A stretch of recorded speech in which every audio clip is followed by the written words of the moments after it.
हरे कृष्णा, राधे राधे।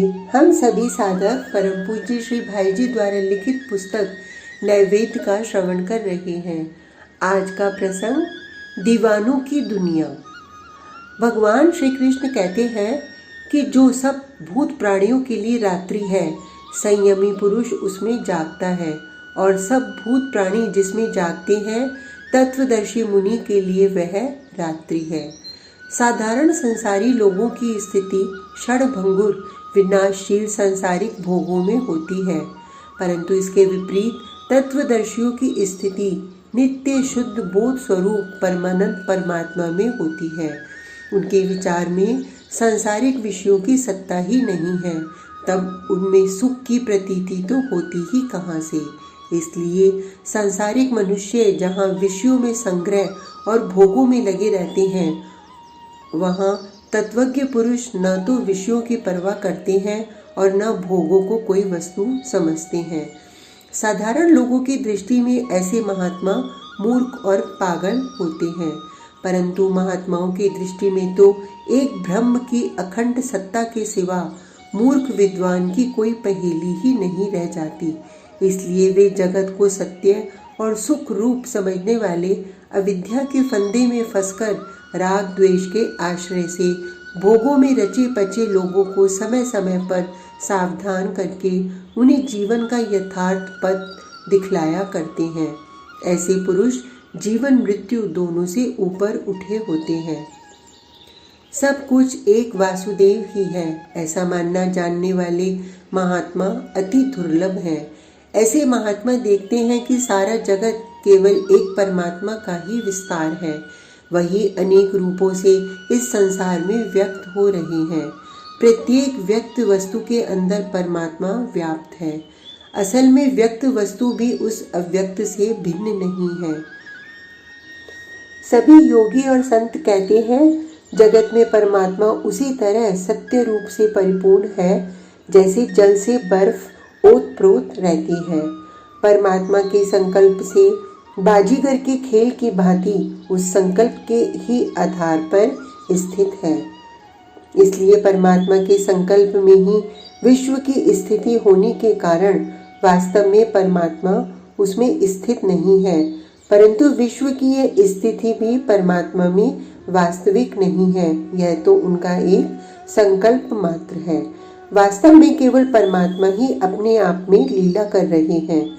यही उनका रहस्य है। इस रहस्य को तत्व से समझने के कारण ही महात्माओं की दृष्टि दूसरी हो जाती है। इसलिए वे प्रत्येक शुभ अशुभ घटना में सम रहते हैं। जगत का बड़े से बड़ा लाभ उनको आकर्षित नहीं कर सकता, क्योंकि वे जिस परम वस्तु को पहचान कर प्राप्त कर चुके हैं उसके सामने कोई लाभ ही नहीं है।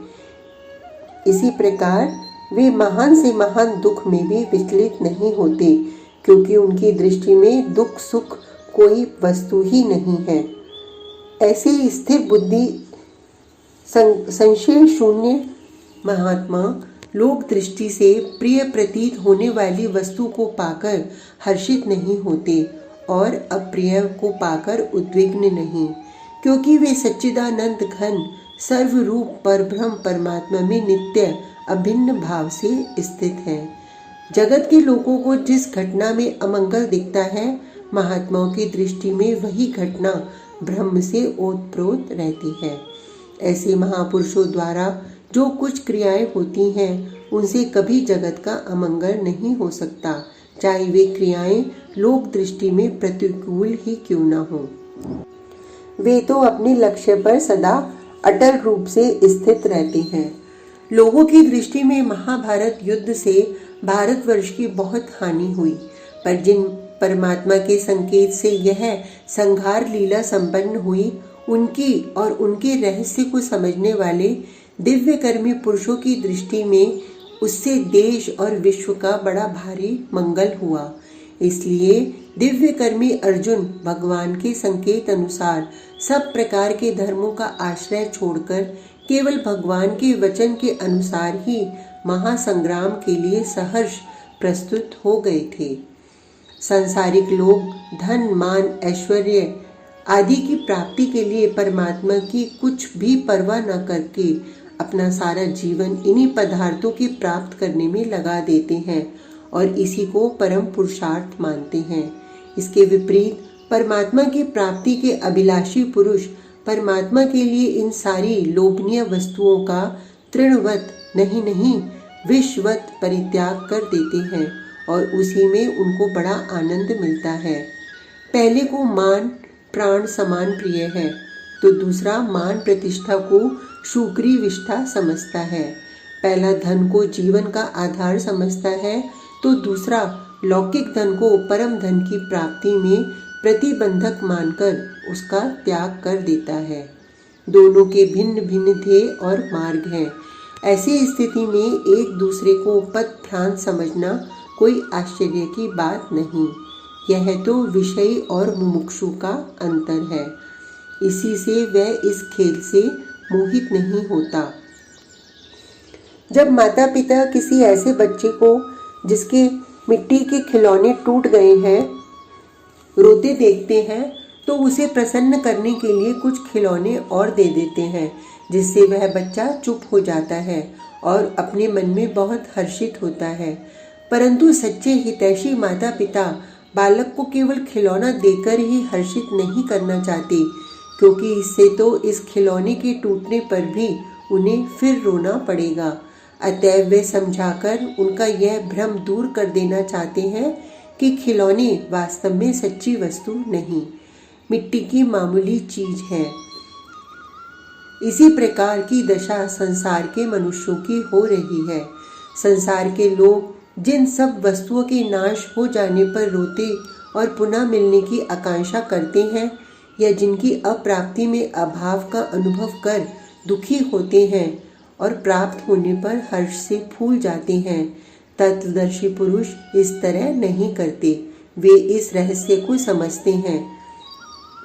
ऐसे भगवान के प्यारे भक्त विश्व की प्रत्येक क्रिया में परमात्मा की लीला का अनुभव करते हैं। वे सभी अनुकूल और प्रतिकूल घटनाओं में परमात्मा को ओतप्रोत समझकर, लीला रूप से उनको अवतरित समझकर, उनके नित्य नए नए खेलों को देखकर प्रसन्न होते हैं और संतुष्ट रहते हैं। ऐसे लोगों को जगत के लोग, जिनका मन भोगों में उन्हें सुख रूप समझकर फंसा हुआ है, स्वार्थी, आलसी, पागल, दीवाना समझते हैं। परंतु वे क्या होते हैं इस बात का पता वास्तव में उन्हीं को रहता है। ऐसी दीवानों की दुनिया दूसरी ही होती है। इस दुनिया में कभी राग द्वेष, रोग शोक, सुख दुख नहीं होते। वह दुनिया सूर्य चंद्र से प्रकाशित नहीं होती, स्वतः प्रकाशित रहती है। इतना ही नहीं, उसी दुनिया के परम प्रकाश से सारे विश्व को प्रकाश मिलता है। आज का प्रसंग इतना ही। कल तक के लिए हरे कृष्णा, राधे राधे।